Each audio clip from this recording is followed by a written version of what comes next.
बिस्मिल्लाहिर्रहमानिर्रहीम। आज की बात में आज हम बात करेंगे इंटरनेशनल रिलेशन से और इंटरनेशनल लिटरेचर से हवाला है। बहुत बड़े राइटर हैं, ब्राज़ील के राइटर हैं पाउलो कोएल्हो। अल्केमिस्ट शोहर आफाक दुनिया की बेस्ट सेलर किताब मानी जाती है। उनकी पहचान है दुनिया में मानी जाने वाली। कहते हैं कि दुनिया में 52 ज़बानों में उनकी ट्रांसलेट हुई है और तकरीबन मोर देन 100 कंट्रीज़ में ये किताब पढ़ी जाती है। अल्केमिस्ट के राइटर पाउलो कोएल्हो की मोर देन 28 बुक्स हैं, 28 से ज़ायद किताबें हैं। आज एक किताब का हवाला है, चाहेंगे आपसे शेयर करें, like the flowing river. Like the flowing rivers में मुख्तलिफ लेसन है, मोटिवेशन के हैं। उसमें एक लेसन है, चाहूँगा कि आपसे शेयर करूँ। कहते हैं बंगाल की एक बेवा थी, तो बेवा की एक बच्ची थी। तो जब वो स्कूल जाने के काबिल हो गई तो स्कूल में उसे दाखिला करवाया, मगर रास्ता इतना तवील था कि बस से जाना पड़ता था और बेवा थी कि उन्हें नान नफ़्के का इतना मसला था कि उनके पास पैसे नहीं थे कि वो बस को हायर कर सके। तो बच्ची को कहा कि बेटी तुम स्कूल पैदल जाया करो।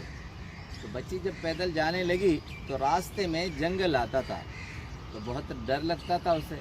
बच्ची ने कहा कि अम्मी मैं रास्ते से जाती हूँ, बहुत ख़तरनाक और भयानक रास्ता है, तो मुझे डर लगता है। तो माँ ने कहा कि हमारे पास इतने पैसे नहीं हैं कि बस को हम हायर कर सकें। तुम इस तरह करो कि भगवान कृष्णा को आवाज़ दो, वो तुम्हारी मदद करेगा और वो तुम्हारे साथ चलेगा। बच्ची ने ये किया कि जंगल के रास्ते से जैसे गई तो उसने भगवान कृष्णा को आवाज़ दी। तो उसकी माँ ने कहा था कि विनती करना, तो तुम्हारी मदद के लिए ज़रूर आएंगे। तो लिखते हैं पाउलो कोएल्हो कि अजीब मामला था। जंगल में जैसे ही बच्ची ने आवाज़ दी तो भगवान कृष्णा आ गए और वो उन्हें स्कूल तक छोड़ने गए। तो अब रोज़ का मामूल था, वो घर से लेकर स्कूल तक उसे छोड़ने आने जाने के साथ होते थे। तो कहते हैं कि एक दिन उनके टीचर की सालगिरह थी। अब सालगिरह के लिए सब बच्चों को तोहफ़े वगैरह लेने थे। तो बच्ची ने अपनी माँ से कहा कि मुझे उस्ताद के लिए, टीचर के लिए तोहफ़ा चाहिए, क्योंकि सब बच्चे तोहफ़ा लेंगे। तो माँ ने कहा बेटी यहाँ तो खाने के लिए कुछ भी नहीं है, तो उस्ताद के लिए किस तरह से हम तोहफ़ा ले सकते हैं।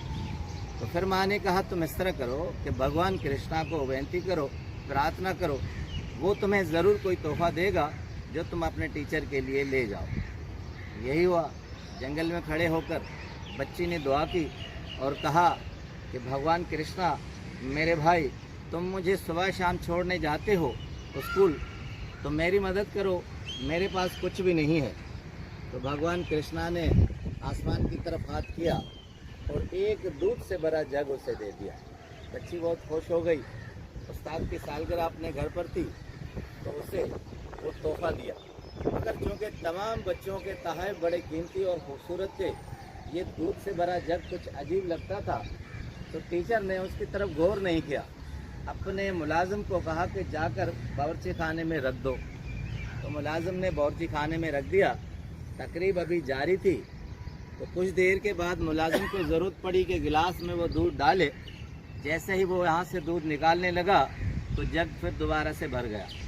अब 2-3 मरतबा बावर्ची खाने में मुलाजिम ने इस तरह किया तो हैरानगी की हद नहीं रही कि जैसे ही जग खाली होता उसके बाद भर जाता।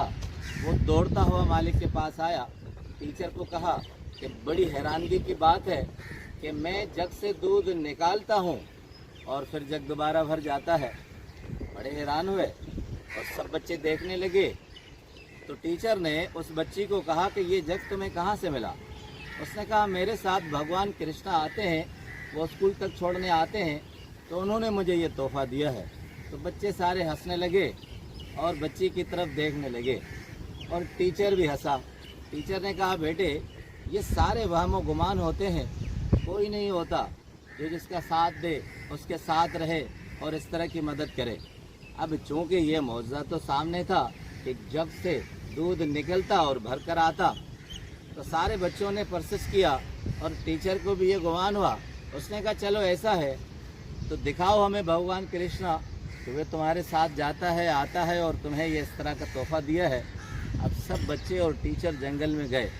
अब पाउलो कोएल्हो लिखते हैं, कहते हैं कि बच्ची ने ज़ोरदार आवाज़ दी मगर कोई भी नहीं आया। फिर दोबारा आवाज़ दी, फिर भी कोई नहीं आया।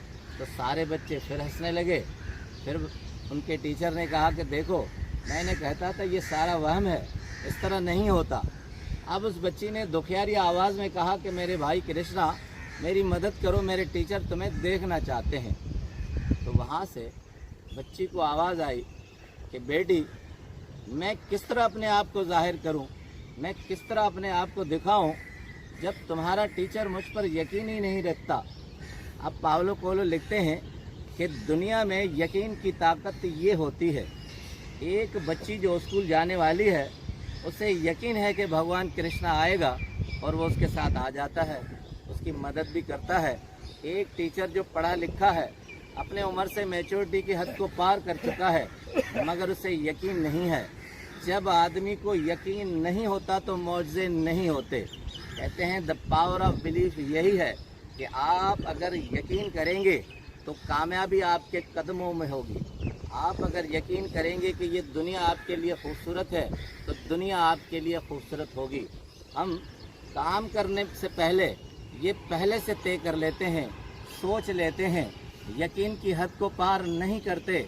हम कहते हैं ये काम नहीं होगा तो यकीनन काम नहीं होता।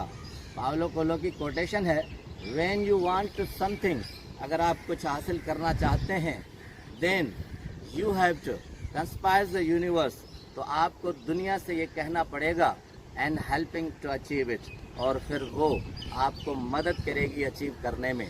जब आपके दिल में, जहन में पुख्ता यकीन होगा तो ये दुनिया खुद ब खुद आपके सामने सिमट कर आ जाएगी।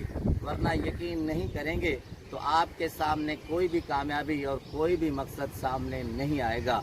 आपका बहुत बहुत शुक्रिया।